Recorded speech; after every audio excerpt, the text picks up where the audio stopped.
नमस्कार दोस्तों, railway LP का नोटिफिकेशन आ चुका है। अगर आप सरकारी नौकरी का सपना देख रहे हैं तो ये मौका आपके लिए सुनहरा मौका है। जी हाँ, रेलवे ने इस बार लाखों युवाओं के चेहरे पर मुस्कान ला दी है। चलिए आपको बिना टाइम खराब किए बताते हैं कि इस बार एएलपी यानी कि असिस्टेंट लोको पायलट भर्ती में क्या खास है, कितनी वैकेंसी हैं, क्या एलिजिबिलिटी है, कब से फॉर्म भरना स्टार्ट है और तैयारी कैसे करनी है, सब कुछ इस वीडियो में मिलने वाला है। तो बस वीडियो को अंत तक ज़रूर देखें क्योंकि हर सेकंड में आपके काम की बात करूँगा और यदि आप हमारे चैनल पर पहली बार विज़िट कर रहे हो तो चैनल को सब्सक्राइब ज़रूर कर लें जिससे आपको प्रत्येक वीडियो का नोटिफ़िकेशन की जानकारी मिल सके और वीडियो अच्छी लगी तो वीडियो को लाइक भी करें। तो चलिए दोस्तों बिना देरी किए आपको हम डिटेल से जानकारी देते हैं। जैसा कि आपको पता है आज 12 अप्रैल है, जन्म उत्सव है, हनुमान जन्म उत्सव की आपको सभी को शुभकामनाएँ। तो बिना देरी किए हम बात करते हैं। जैसा कि हम आपको सबसे पहले बता दें इसमें जो है इसकी जो स्टार्टिंग डेट है, इसमें जो फॉर्म स्टार्ट होने वाले हैं ये 12 अप्रैल 2025 से इसके नोटिफिकेशन स्टार्ट हो गए हैं।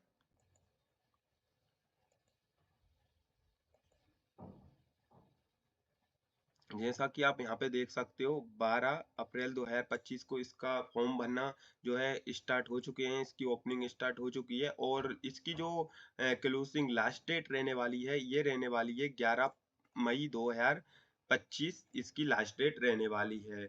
अब हम बात करते हैं तो लास्ट डेट के बारे में एप्लीकेशन फीस पेमेंट जो है आप यहाँ पे 13 मई 2025 तक यहाँ पे आप जो है 2 दिन आपको एक्स्ट्रा दिए हैं। आपकी यदि फीस फिल नहीं होती है तो आप 13 तारीख तक इसमें फीस फिल कर सकते हो। यदि आपको कोई जैसे आपको मॉडिफाई कराना है जिसमें गलती हो गई है तो जो है आप उसमें 14 मई 2025 से जो है 23 मई 2025 तक यहाँ पे आप करा सकते हो। फॉर्म भरने की लास्ट डेट के पेमेंट करने के 1 दिन बाद से ही ओपन हो जाएगा। जैसे आप करेक्शन करना चाहते हो फॉर्म में तो आप यहाँ से जो है 14 तारीख से लेके 23 तारीख तक करप्शन यहाँ पे कोई भी सुधार करवा सकते हो। अब हम इसमें बात करते हैं तो आपको बता चुका हूँ पोस्ट का क्या रहने वाली है। तो इसमें असिस्टेंट लोको पायलट एएलपी की ये पोस्ट रहने वाली है। यहाँ पे हम पे स्केल की बात करें तो यहाँ पे आपको लेवल 2 की जहाँ पे बेकिंग जो है सैलरी मिलने वाली है जिसमें जो है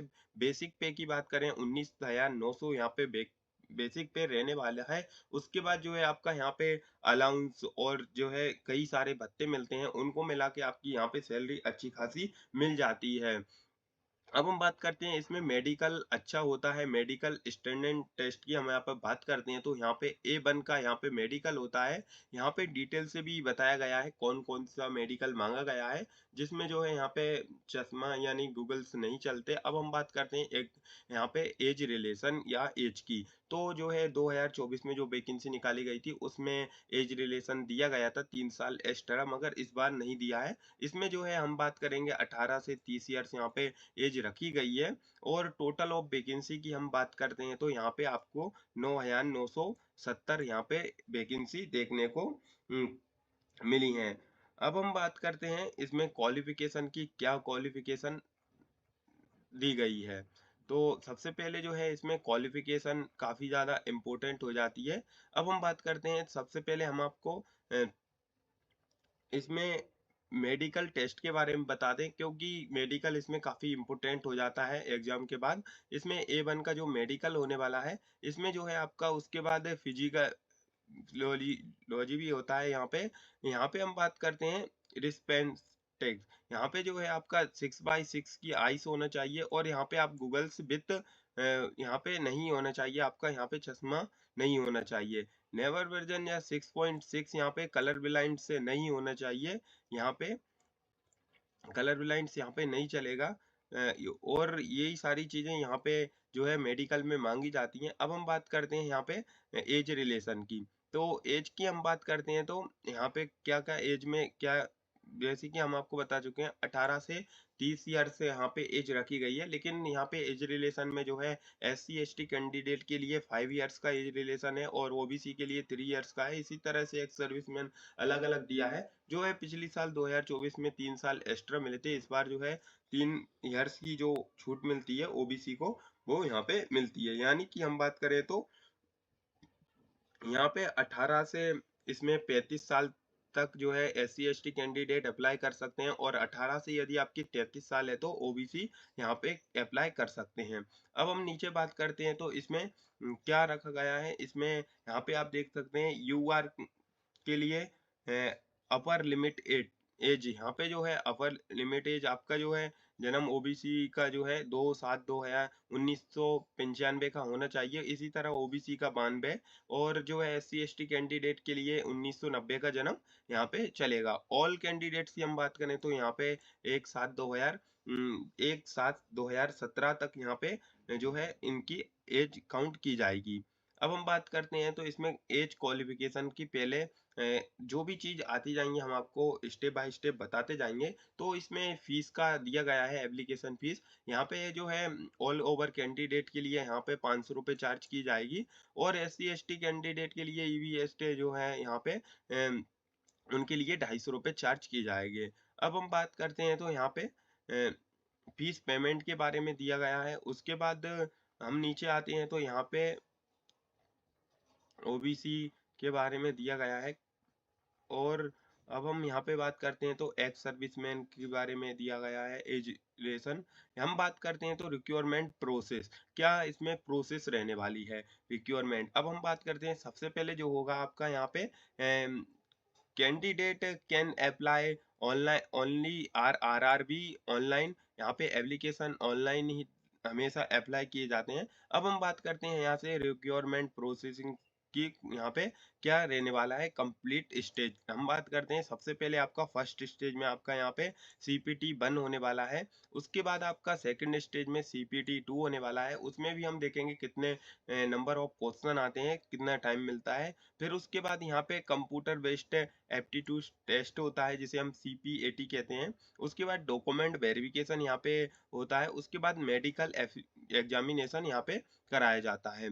अब हम बात करते हैं उसके बाद भी एक और मेरिट लगती है एग्जाम मेडिकल के बाद। अब हम बात करते हैं फर्स्ट स्टेज CPT 1 के बारे में। CPT 1 में हम बात करें तो CPT 1 ओनली वी यहाँ पे जो रहने वाला है CPT 2 यहाँ पे CPT 1 जो है सिर्फ क्वालिफाई यहाँ पे रखा गया है। शॉर्ट लिस्ट कैंडिडेट यहाँ पे जो होंगे उनका CPT 2 यहाँ पे कराया जाएगा नॉर्मलाइजेशन मार्क्स एंड मेरिट के यहाँ पे आधार पे यहाँ पे CPT 1 सिर्फ यहाँ पे क्वालिफाई रखा गया है। अब बात करते हैं CPT 1 जो shawl not be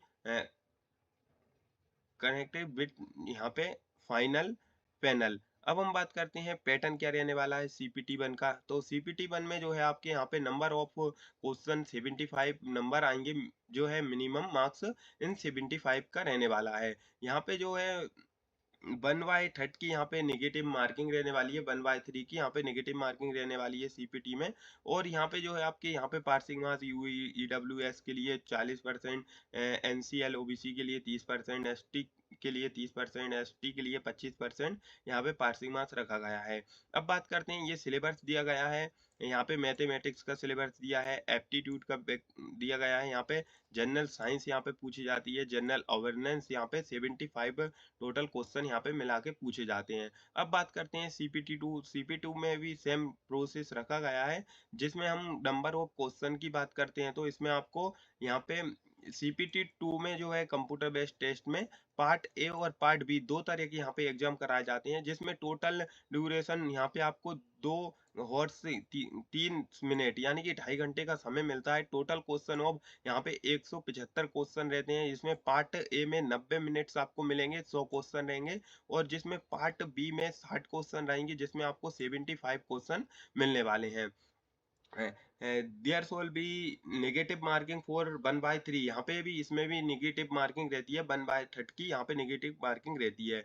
part A की हम बात करें तो मिनिमम पास यहाँ पे आपको सिर्फ क्वालिफाई करना रहता है, और इतना-इतना जो ईडब्ल्यूएस और ओबीसी यहाँ पे 30%, ओनली द मार्क और सेकंड इन पार्ट ए, सिर्फ आपको यहाँ पे क्वालिफाई करना होगा। और जो सेकंड पार्ट है बी, जो ये सेकंड पार्ट पार्ट ए का यहाँ पे जो है सिलेबस दिया है, जिसमें मैथमेटिक्स रहने वाला है, इंटेलिजेंट रीजनिंग रहने वाला है, बेसिक साइंस एंड इंजीनियरिंग, यहाँ पे जो है बेसिक साइंस एंड इंजीनियर के क्वेश्चन यहाँ पे पूछने वाले हैं। और जो है सिलेबस फॉर पार्ट बी का यहाँ पे सिलेबस दिया रखा है। पार्ट बी में जो है आपका यहाँ पे सिलेबस फॉर ट्रेस्ट, यहाँ पे ट्रेड वाइज यहाँ पे आपका जिस ट्रेड से हो आपके उस जो है पार्ट बी का यहाँ पे रखा गया है। जिस तरह जैसे आप आईटीआई से अप्लाई करोगे तो आईटीआई के यहाँ पे पार्ट बी में रहने वाला है। अब बात करते हैं क्वालिफिकेशन क्या मांगी गई है। पार्ट बी जो है आपका क्वालिफिकेशन के आधार पे ही आपका जो है यहाँ पे रहने वाला है। अब हम बात करते हैं एलिजिबिलिटी क्राइटेरिया की। तो जो क्वालिफिकेशन कैंडिडेट की है उसमें आपने यदि इलेक्ट्रिकल इंजीनियरिंग एंड कम्युनिकेशन से आपने स्टैंडर्ड इलेक्ट्रिकल इंजीनियर कर रखा है तो आप इसमें एलिजिबल हो जाओगे। सेकंड है इलेक्ट्रॉनिक्स इंजीनियरिंग, इसमें भी कम कॉम्बिनेशन इंजीनियरिंग यहाँ पे रखा गया है। और इसमें जो है इलेक्ट्रीशियन, ये जो है पार्ट ए पार्ट जो बी है यहाँ पे जो है यहाँ पे इंजीनियरिंग वालों का दिया गया है। और इस साइड जो है यहाँ पे आपने इलेक्ट्रॉनिक्स मशीन जो है रेडियो एंड टीवी में जो है आपने यदि यहाँ पे आईटीआई कर रखा हो या 3 साल का आपके पास डिप्लोमा हो, फिटर यहाँ पे फिटर मशीन मोटो व्हीकल, यहाँ पे जो है ट्रेड वाइज क्वालिफिकेशन रखी गई है, जिसमें टेक्निकल सारी जो है आईटीआई रहने वाली है। इसमें जो है 3 इयर्स डिग्री वाले भी जो है अप्लाई कर सकते हैं, जिसमें इलेक्ट्रॉनिक्स इलेक्ट्रीशियन ये सारे आ जाते हैं। अब हम बात करते हैं कंप्यूटर बेस्ड टेस्ट सीपीएटी। सीपीएटी क्या होता है? सीपीएटी कैंडिडेट जो होते हैं गवर्नमेंट एट, यहाँ पे ये अलग से रहता है। अब हम नीचे बात करते हैं तो डॉक्यूमेंट वेरिफिकेशन होता है दोस्तों। जैसे ही आपका यहाँ पे सीबीएटी हो जाएगा उसके बाद यहाँ पे आपका डॉक्यूमेंट वेरिफिकेशन होगा। डॉक्यूमेंट वेरिफिकेशन होने के बाद आपका यहाँ पे लास्ट स्टेज मेडिकल बचता है। उसके बाद ये हाउ टू अप्लाई करने की प्रोसेसिंग बताई गई है, आपकी अप्लाई किस तरीके से कर सकते हैं, किस किस जोन से कर सकते हैं। अब हम बात करते हैं किस जोन में कितनी वैकेंसी निकाली गई है।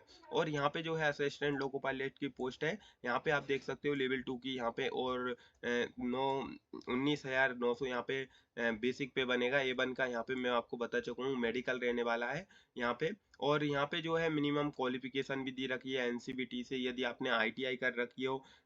और जो है यहाँ पे SSLC प्लस आपके पास कोर्स हो कंप्लीट, यहाँ पे मेट्रिकुलेशन SSLC, यहाँ पे डिप्लोमा होने चाहिए आपको पास इलेक्ट्रिकल इलेक्ट्रॉनिक्स का 3 इयर्स का।